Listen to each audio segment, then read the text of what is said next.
Hello, this talk is about the evolution of CSS. Now, last year, it was about 25 years ago that the first proposals were being discussed.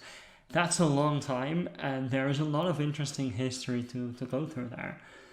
Before we do that, we'll go into evolution itself, and I'll look at some of the work of Charles Darwin, who famously published the work On the Origin of Species by Means of Natural Selection.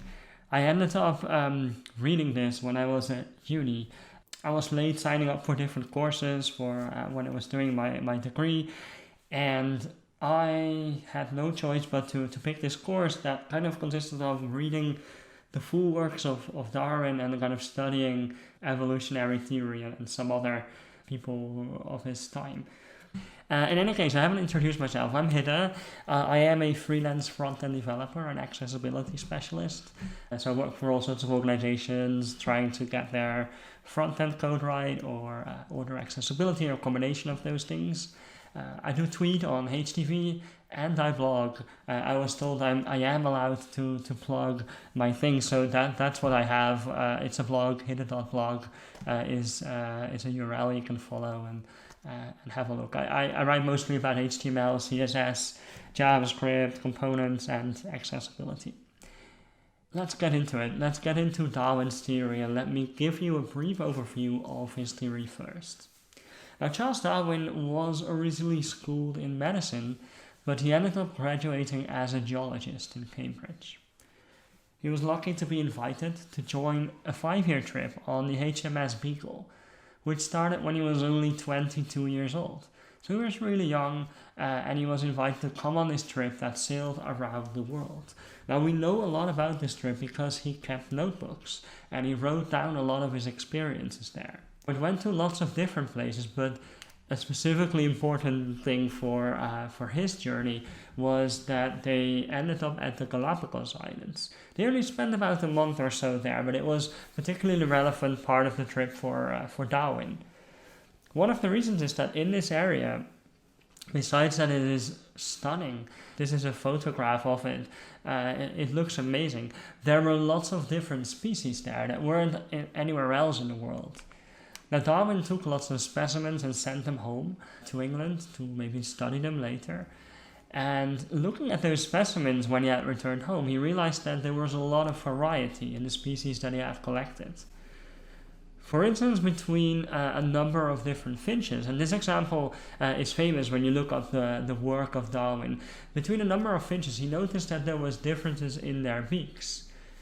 Now, he had this hunch that it might have something to do with the fact that they lived on different islands. The Galapagos Islands is this group of islands, and Darwin had this hunch that the reason that there were so many different species and different finches was that they had adapted to the specific island they lived on.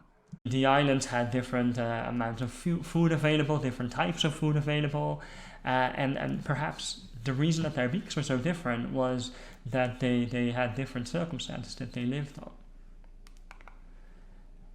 He figured that these species must have changed over many, many generations. And this is a phenomenon that he called descent with modification. And we now refer to that as evolution, a word that you don't really find in Darwin's original work, but that's what we've started to call it now. Now, he claimed as well that this descent was from a common ancestor, so that, maybe there was one type of finch, and all these different finches, they all had derived from that one common ancestor. He believed that, the best way to represent this would be in the form of a tree. And he visualized that in one of his notebooks. The common ancestor, he called that a tree of life. He didn't really know at the time whether his hunch was correct, whether it was the case that all these species came from the same ancestor and that there was some kind of selection going on. But later he figured that it must have something to do with selection. The reason, in the years after his journey, Darwin worked with a pigeon breeder, and he saw that the breeders spend a lot of time selecting individuals with features that were preferential, the features that would maybe sell best, because they would sell the best pigeons, and they would have to figure out what best looks like. So they would kind of select the ones with the features that they wanted to keep. They had a process basically to produce an ideal breed, and it was called artificial selection. Now, looking at that process, Darwin realized that something like this must be going on in nature, but it would be called natural selection. The breeder selected breeds, maybe nature selected species, based on whether they were most fit for their environment. And with this, he had found a mechanism by which evolution, that he thought was a mechanism that existed, could be explained. Now, Darwin talks about inheritance and ancestors, trees, classes, selection. Why does that leave CSS and the web? These are all things that are very familiar to us, but we use them in a completely different way when we look at the web. And no worries, we will go to the web right now. Where it all started on the web was websites without style. Web documents was just structure, and browsers would decide how to present them. Now that seemed fine originally because it was used in a scientific environment where people cared a lot more about the content than about what that content looked like. It was also like a feature. The browsers worry about the style, we just worry about the contents. But when the web got more popular, people started asking about styling because they were used to word processors where they could change what fonts look like or what colors look like. So they wanted something like that on the web. Why not? And at that point, people started to put out proposals for that very thing. How could we do style on the web? And one way to get style on the web in HTML documents is to do it right there, adding style attributes and elements to HTML. The Mozilla browser, later Netscape and then Firefox, introduced tags like the center tag. It would put things in the center of the page. Oh, and the blink tag, let's not forget about that one. Presentational elements. Multiple people independently argued that separating style and structure would be a feature super powerful to lose. People didn't really buy it because they were afraid that this separation between structure and style would be a feature too powerful to lose. So people started doing other proposals on the mailing list www.talk. One of those proposals was Rob Rice's proposal, which had abbreviations for all sorts of typographic settings like FO for font and FA for family, SI for size. Because it had those abbreviations, it was a little harder to read unless you knew what these things stood for. In the proposal, he talks about closely resembling the creator's vision, which I think is something we see in other style sheet proposals as well. Many people criticize CSS, they feel like it's not doing exactly what they want, but the thing to realize is, especially when you study the history of CSS, is that it is very, very hard to understand exactly what the creator wants. And it is specifically hard on the web, where what the creator wants is not always what is right for the user. And we'll get into that in a bit more detail later on.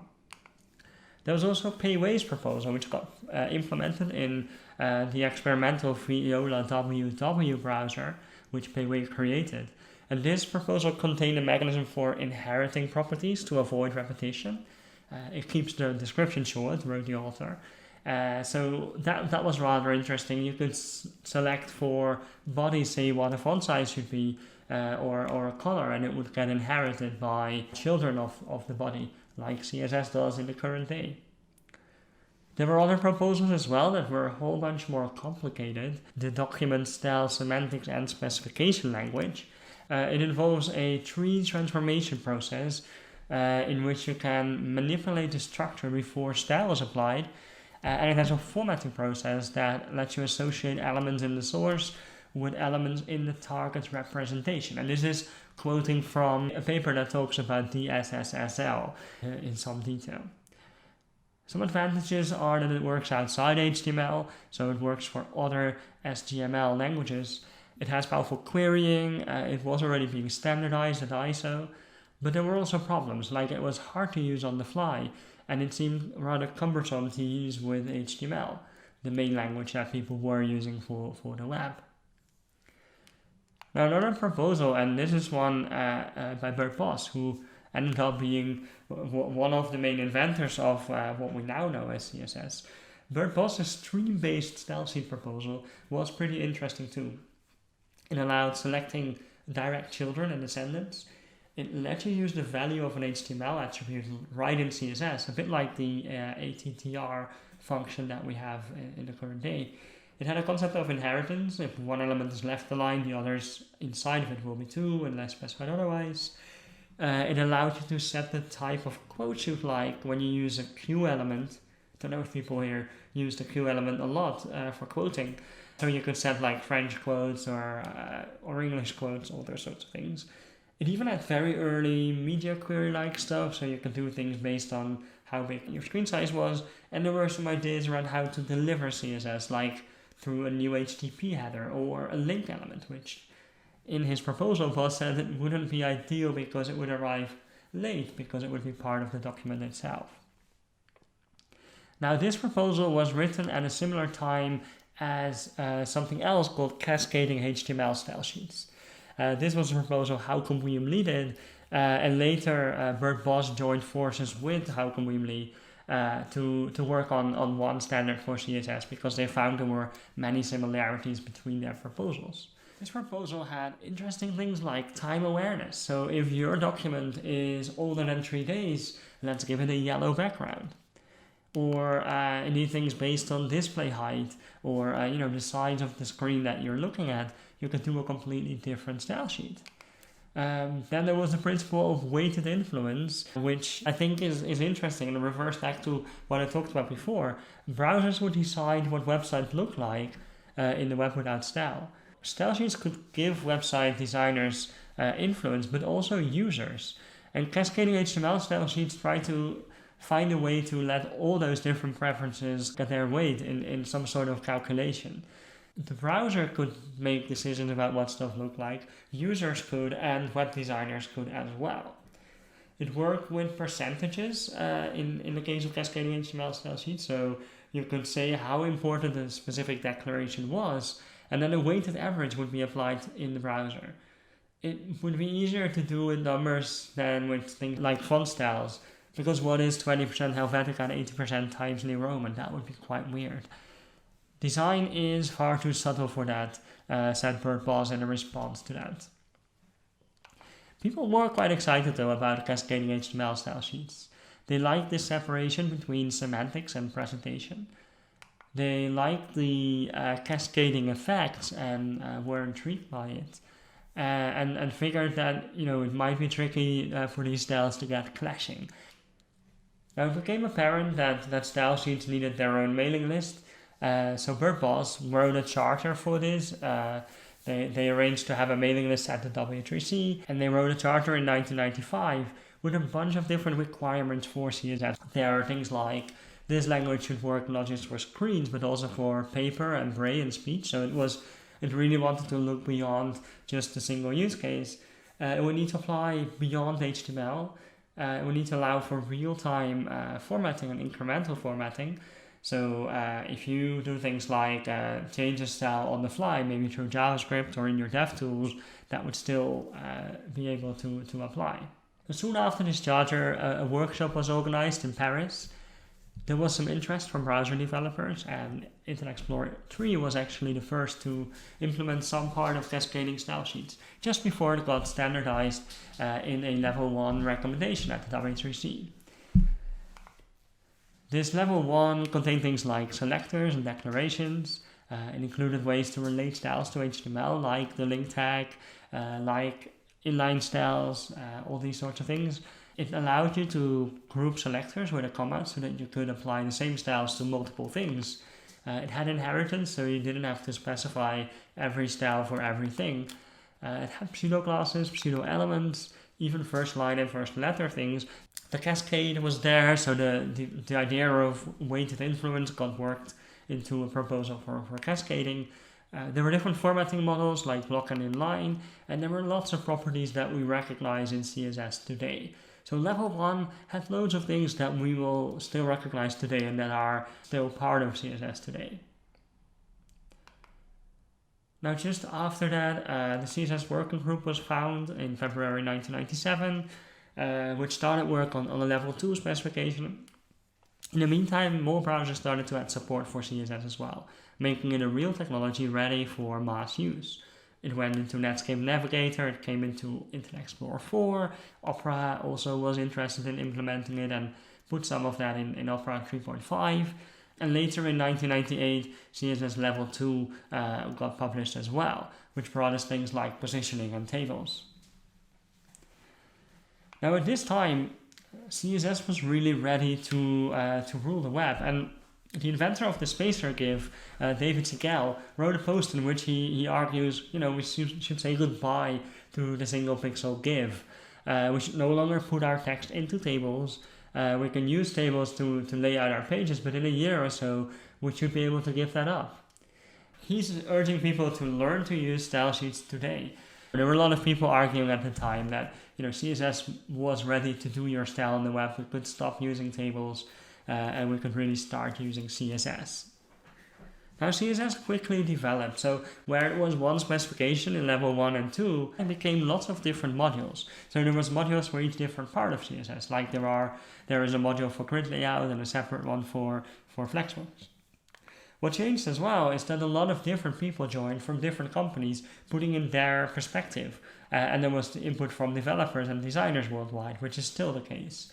Now I won't go into everything that changed in CSS, but I want to go and mention 3 things that I think are particularly exciting from the last few years. We now have powerful layout in CSS, so we can do flexbox and grid layout, which is really cool. We get modern layout basically. There's custom properties, which are awesome, and with Houdini we get finally access to the style layer, like Service Worker opened up the network layer to JavaScript. With Houdini we get access to the style layer. Darwin found that there were certain traits in birds that helped their specific variety survive over many generations, while others did not. They were best adapted for survival on the particular island that they lived on to their environment.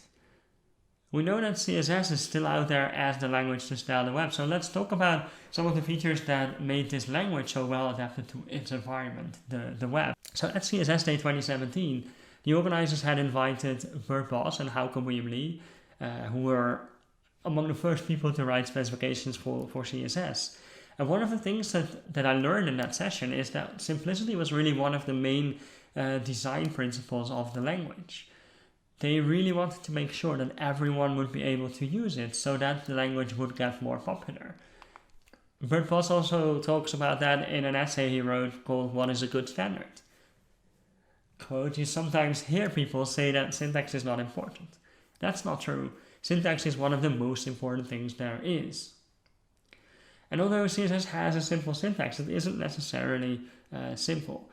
A lot of it was simple, right? You could set a color or fonts or borders, and it was super intuitive to do those kind of basic things. So if you had a scientific document and you wanted to make sure it had consistent styling, that was easy to do. But there are also very complicated things like the formula for specificity and the box model. Arguably, any model that deals with spacing has to have some level of complexity. And there is syntax that only works in specific cases, like that you can only use align items on a flex container or a grid container. Now, helpfully, a shout out to Firefox DevTools, which helps you understand these parts of CSS with targeted tooltips that explain you're using a property that doesn't make any sense in this context. For instance, align items in an element that display block. Now, the Cascade is also extremely relevant to CSS survival.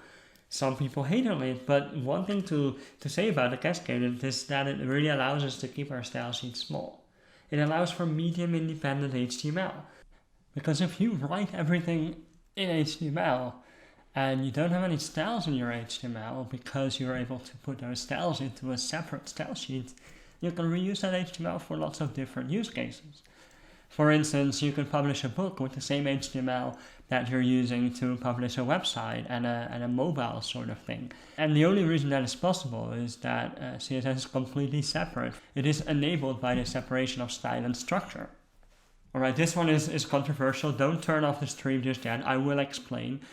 But you could say that one of the advantages of CSS also, and that has kept the barrier real low, is that CSS is not a programming language. At least it wasn't meant as such by one of its inventors, Hauke William-Lee, who said if he had turned it into a programming language, it would have been Yes, more powerful, but it would come at a cost because programs are difficult to read and expensive to maintain. So creating a declarative language rather than a Turing-complete programming language was actually a feature, not a bug, and something they really did to make sure that many people could use it, to have a very low barrier to entry. And of course, you could say that CSS is a programming language. This is all about definitions. And of course, some disagree about this question. Laura Schenk did a fantastic talk about this at CSS Day 2019. Looked at whether CSS is indeed Turing-complete. Anna Tudor also showed that you can do logical operations with CSS variables. So yes, of course, you can do the programming language-y stuff in CSS, and it really depends on how you want to define the word programming language. But the point I want to make here is that it is really important that CSS was a language with a low barrier to entry for its survival. That is the reason we're all still using it, because it isn't that hard to get into. And the last thing I want to note, why I think CSS is so successful and why CSS has grown to be the language that it is today, is actually something that Rachel Andrew tweeted recently. Last year, she said it would be so easy if all we did was create solutions for a single use case. You can use CSS for multiple use cases. That is what makes this language so great, because it addresses things like internationalization, flexibility, and those things are very hard to address. That's why it takes so much time to develop the language into what it is today. Now, the web didn't stand still between 1996 and today. So let's look at some of the things that really influenced style on the web. Well, one thing that really changed is that graphic design radically transformed. It has gotten a whole lot more professional. It is no longer styling that scientific paper and putting some color on and changing some fonts. It's more about covering colors and components and grids and typography.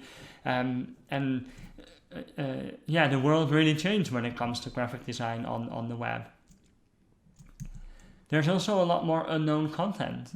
Content sometimes changes in real time. Content is increasingly user-generated, like on social media. People put on a new tweet, and the styling for that tweet is already defined before the tweet itself exists. That's really exciting about graphic design on the web today, and probably different from when the language was being invented in 1994. They knew what the content looked like before.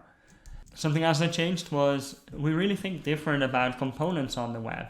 So where before we would maybe have separated between HTML, CSS, and JavaScript, we increasingly think about a separation in terms of components. So we separate between what a button is and what a profile picture is.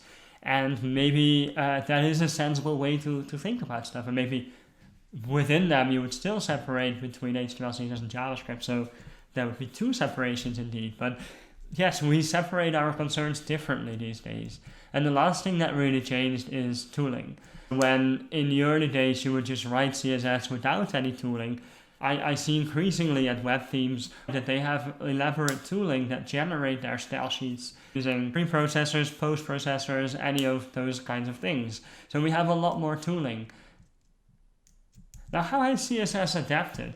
As we saw in Darwin's theory, the species in nature adapted to the environment through generations. And we just looked at how the web changed, and we looked at how CSS has really been a great language overall. And let's now look at how CSS has adapted to make the best out of those changes in the web. Now, I already mentioned earlier that a lot of the CSS that we know today actually existed in the late 90s, and a lot of cool things have been added also recently. People like to complain about CSS and make things like this, where it says CSS is awesome in a fixed size box. But this really demonstrates that CSS has options for you. You can choose to make the box grow with the content if it doesn't fit. Or you can choose to cut off the content so that the box stays the same size, but the content is cut off at the edge of the box. These are all options that CSS offers and that you can use or choose not to use. In other words, CSS is fine. It has done really well, and if we look at the evolution of the web, CSS has really developed alongside of it. But there is clearly people that use CSS in different ways, and people that have adapted their approach to CSS in a way that fits their specific environment. Utility classes are a great example of that. When I first saw them, I was quite surprised by them, but it is how a lot of people use CSS these days. It's almost like re-implementing properties but in class names, and without any value judgment. This is kind of using CSS without the advantage of separating content and style. Johan Ronse said it is a bit like a set of predefined design tokens. He said in a blog post called Thoughts on Tailwind CSS. Now, Tailwind is a popular tool that does that, and it will generate utility classes for you, and it has proven really effective for some web teams. But like I said before, it kind of gives up the separation of content and style, but it gives people scalability and maintainability. And maybe for some teams, that is exactly what they need. So they may have adapted CSS successfully to the needs that they have. Now, another example of adapting CSS for your specific environment is CSS in JavaScript. It has been gaining popularity, especially in large organizations like Twitter and Facebook. And of course, I'm not talking about dynamic, powerful abilities of JavaScript style sheets, which was a proposal and implemented by Netscape almost 25 years ago, just after CSS Level 1 came out. The blog post says, JSSS is little more than a cumbersome syntax that emulates the functionality of cascading style sheets. There's some nice features of JSSS that makes that unwieldy syntax worthwhile. So, okay, that's an interesting approach. It's not what we're talking about. What we're talking about is things like React Native for web, styled components, CSS modules, emotion. These are all tools that take CSS to JavaScript and give some very specific advantages. And people don't do this because they hate CSS. Max Stoiber of Styled Components said that CSS isn't a bad language, it is awesome. Mark Dalgiers of CSS Modules explains that managing CSS at scale is all about picking a reasonable subset of the language. That is what people do here. They don't use all of CSS because they feel like there's stuff wrong with some of CSS, and they try to really use a subset that makes sense for them and their organization. Now, there are some consequences in some of these different CSS and JS solutions. For instance, they remove specificity, which is a useful feature, and if you don't have it, you'll need to find different ways to solve the same problem. It sometimes removes the cascade so that you no longer have this phenomenon that people refer to as leaking. But again, you don't have the advantages of the cascade, which let you really write a lot shorter style sheets. You no longer have class names in some cases, which may be great because you don't need to invent class names anymore. And in some of these systems, you no longer have the ability to use pseudo classes. So basically you have less features and then get something that is a whole lot more predictable. And this is exactly what big companies are looking for. And it may be a solution for the company that you work at.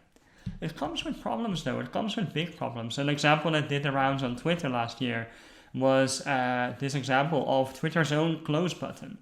And a tutor decided to take apart the CSS for that. She found that there was really 200 CSS declarations in this.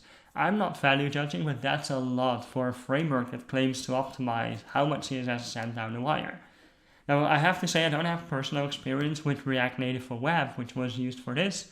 I did watch former Twitter developer Nicholas Gallagher talk about the rationale for and the benefits of using React Native for web. And he emphasizes that the reason that this team went for this route was not because they misunderstood CSS, they understood it. He wanted to make that very clear in that talk, and I found that interesting because I do see a lot of things in this example that maybe show that CSS isn't used as efficiently as it could be and maybe as it was meant to be. Now, reasons that Gallagher quotes for using CSS and other people that use CSS in JavaScript is that it provides them with a stricter contract between a component and what that component looks like. They say that maybe the UI is the organization's main product, so it is very important that they are extremely sure that the UI looks the way it needs to look. They say that the DOM is only one of the many outputs, and they create things like apps as well that need to have the same styling. And then they say it is also easier to maintain. Now, that's something I don't really have insight into because I've not worked at Twitter, so I don't know if the stuff that their developers look at is incredibly maintainable and nice to look at. What I do know is that the output isn't so great, but I guess we can't judge a product by its output alone. One question to ask though is, does CSS really lack in contract strictness? I think that's a bit of an accusation that I don't know if it makes sense. I think the contract that CSS has is pretty strict. It is not necessarily simple because there are complicated things like the cascade at play and specificity that might be hard to learn and that require a lot of spec reading to really get right. But once you do that, I think the contract that there is very strict indeed. So I don't think that the meme CSS is awesome. It might be funny at first, but it may be explained because the overflow property just works as spec'd. The only thing is you need to learn and understand it. But that's the case with any kind of programming language or language in general that you're trying to learn. So I don't know if CSS lacks in contract strictness. My initial judgment is probably does not. It probably is fine. So let's go to conclusions then. Going back to Darwin found that the finches and other species that he studied had adapted to the environment that they lived on. And I see CSS does the same. It survives by having people adapt CSS to their specific needs. It survived many, many generations, over 25 years ago, and it survived many improvements to the web. It adapted by adding new tools that really helped do things like layout and gave advanced control over the browser style layer with things like Houdini. And it is clear that it has been fit for its environment, like the birds in Darwin's theory. And then it continues to be fit as well. Many people are adapting it to their environment. That's probably fine. So some people find that they need to really put their CSS in their JavaScript. Some people feel they need to use an elaborate system of utility classes, and others choose to just use vanilla CSS. The message I really want to give here, for anyone who needs to hear it, there is nothing wrong with any of these approaches, because there are so many ways to look at their benefits. Maybe your organization benefits from utility classes, maybe it does not. Maybe you like writing vanilla CSS, and that's fine and perfect for your environment. So all I want to say is CSS is awesome. It continues to be awesome over 25 years after the first drafts. That's all I wanted to say. Thanks so much for listening to today's talk. The slides can be found on talks.hiddedevries.nl. They should be published at this very moment. For any questions, feel free to join the Q&A that will happen right after this talk, and or send them to HDV on Twitter, which is me. I want to thank Bert Boss, Darius de Cuba, and Eric Cruz for their help in creating this talk.